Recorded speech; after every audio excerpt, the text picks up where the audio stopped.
कि ऐसे जो भ्रष्ट अफसर हैं तमाम और इस तरह के हैं उनके ऊपर कार्रवाई होनी चाहिए। ऐसा अभी 23/9 को आदेश हुआ है। मैं वो उम्मीद है कि न्याय दूध का दूध और पानी का पानी होगा, भ्रष्ट अधिकारियों के खिलाफ कार्रवाई होगी। तमाम इस तरह के बांदा में और भी भ्रष्टाचार फैले हुए हैं, अगर एक पर कार्रवाई हुई तो हम इन कार्रवाइयों की झड़ी लगवा देंगे। नमस्कार, मैं हूं दीपक कुमार पांडे। एडीएम राजेश वर्मा भले ही बांदा से उनका ट्रांसफर हो चुका हो और दूसरे विभाग में पोस्टिंग हो चुकी हो, लेकिन उनसे जुड़ा एक बड़ी खबर सामने आई है। आपको बता दें कि विगत समय जब यहाँ वो एडीएम के पद पर तैनात थे तब वो खबर सामने आई थी, उनकी पत्नी की एक डीड सामने आई थी जिसमें वो एक डायग्नोस्टिक सेंटर में पार्टनर थी, जिसको लेकर काफ़ी मीडिया में सुर्खियों में रहा ये मामला। और उसी के बाद उनका यहाँ से तबादला हो गया था। उसी को लेकर उन्होंने बांदा के समाजसेवी प्रमोद आजाद ने भी शिकायत की थी और उस शिकायत का असर देखने को मिला है। और जांच मुख्यालय में जो प्रमुख सचिव वहाँ अपर प्रमुख सचिव हैं उन्हें मिली है। ये पूरी जानकारी कर लेते हैं किस प्रकार से जांच मिली है उनकी शिकायत पर और क्या इनकी शिकायत का असर हुआ है। हाँ, एडीएम राजेश वर्मा को लेकर आपने कोई शिकायत की थी, उसमें क्या नया निकल कर सामने आया है? अब निकल कर ये है कि एडीएम राजेश वित्त बांदा में जब एडीएम रहे, वहाँ पूर्व में इनके खिलाफ तमाम भ्रष्टाचार के आरोप लगाए गए थे। जेडीयू नेत्री ने भी आरोप लगाए थे। उन्होंने खनन में संलिप्तता और तमाम माफियाओं के साथ उन्होंने कहा था, और तमाम लोगों ने भी दबी जुबान से लोग चर्चा कर रहे थे कितने दिन से यहाँ बने हुए हैं और जरूर कोई ना कोई तालमेल है। तमाम लोग आरोप लगाए थे। कमिश्नर में शालिनी पटेल ने कमिश्नर साहब को एक पत्र दिया था। उस पत्र में शासन को वो उन्होंने भेजा था उनके खिलाफ जांच के लिए। बीच में संज्ञान में आया मामला एक जागरूक नागरिक सामाजिक कार्यकर्ता होने के नाते हमने भी शासन को पत्र लिखे थे और ये लिखा था हमने कि यहाँ शिवकृष्ण मल्टी हॉस्पिटल जो चलता है बांदा में, नरैनी रोड में, तेंदुआरा रोड में, उस पे उनकी एक शाखा शिवकृष्ण डायग्नोस्टिक सेंटर नरैनी में चल रहा है। और दिलचस्प बात यह है कि वह पंजीकृत भी नहीं था। राजेश वर्मा जी और उनके जो मालिक है रोडेश जी और संगीता भारती जी जो उनकी डायरेक्टर है हॉस्पिटल की, इन पर राजेश वर्मा जी का चूंकि पोस्टिंग बांदा में थी, अपनी ऐसा आरोप था कि अपनी पत्नी सोनी वर्मा के नाम राजेश जी ने डीड करवाया था और डीड का खुलासा भी हुआ था। तो सारे प्रशासनिक अमलों पर भी चिट्ठियां भेजी गई थी।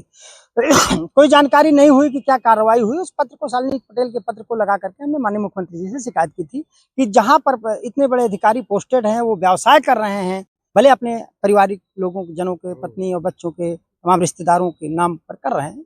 अगर ऐसा है तो ये जायज नहीं है।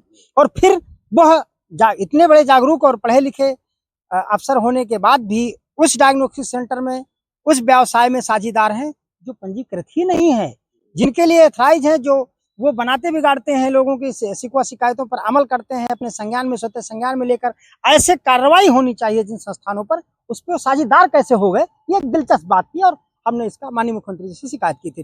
माननीय मुख्यमंत्री जी के जो सचिव हैं, विशेष सचिव कोई चहल साहब, नवनीत सिंह चहल जी, उन्होंने आदेशित किया है प्रमुख सचिव नियुक्ति को, अपर सचिव नियुक्ति को उन्होंने आदेशित किया है 23/9 को कि इनकी जांच की जाए। और इस जांच का खुलासा अगर हो जाता है तो निश्चित तौर पर हमें उम्मीद है कि ऐसे जो भ्रष्ट अफसर हैं तमाम और इस तरह के हैं उनके ऊपर कार्रवाई होनी चाहिए। ऐसा अभी 23/9 को आदेश हुआ है, मैसेज आया है मेरे उस पर। उन्होंने कहा कि हमने अपर सचिव प्रमुख सचिव नियुक्ति को इसकी जाँच के आदेश दे दिए हैं। तो हमें ये लगता है कि अगर जांच ईमानदारी से हुई और भ्रष्टाचारी और माफियाओं भ्रष्ट अधिकारियों के बीच का खुलासा हुआ तो ये हमारे लिए बड़ी अच्छी बात होगी। तो अभी भी आपको शंका है जब सचिवालय लेवल से ही जो नियोक्ता है, जो इनकी जो है भर्ती करते हैं, नियुक्ति करते हैं, वही जब भी आपको शंका है क्या?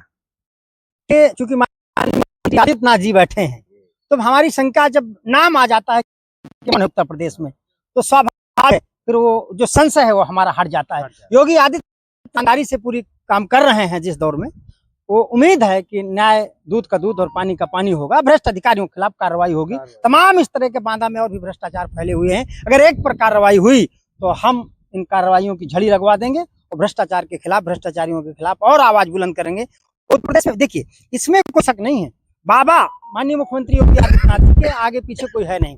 काम तो सुचारू रूप से करना चाहते हैं ईमानदारी से, पर जो भ्रष्ट अफसर हैं, अफसर तो पिछले दफे से आ रहे हैं ना, पिछले वही हो रहा है। तो मुख्यमंत्री जी इसमें भर्तियां हुई नहीं, वही है।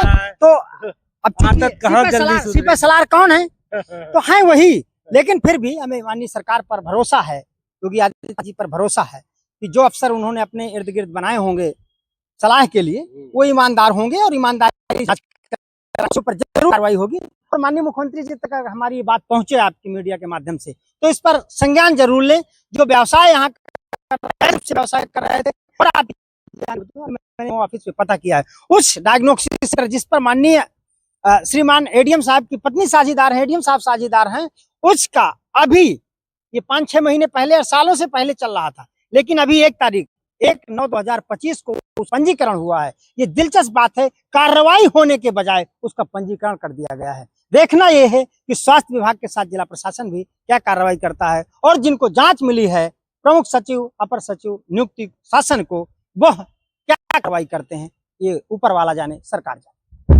भले ही एडीएम राजेश वर्मा बांदा से जा चुके हो, लेकिन जो अभी शिकायत का सिलसिला हुआ और उस पर जांच का जो सिलसिला जारी हुआ है, वो बांदा की शिकायतों से ही हुआ है। तो अब देखने वाली बात होगी कि ये जो शिकायत है और ये जो जांच के आदेश हो गए हैं, वो भी सचिवालय लेवल से, तो इसका अंजाम कहां तक पहुंचेगा, ये दिलचस्प बात है और देखने लायक होगी। इस पर नजर हमारी बनी रहेगी, और जैसे इसमें कोई अपडेट होगा तो हम आप तक जरूर पहुंचाएंगे। नमस्कार।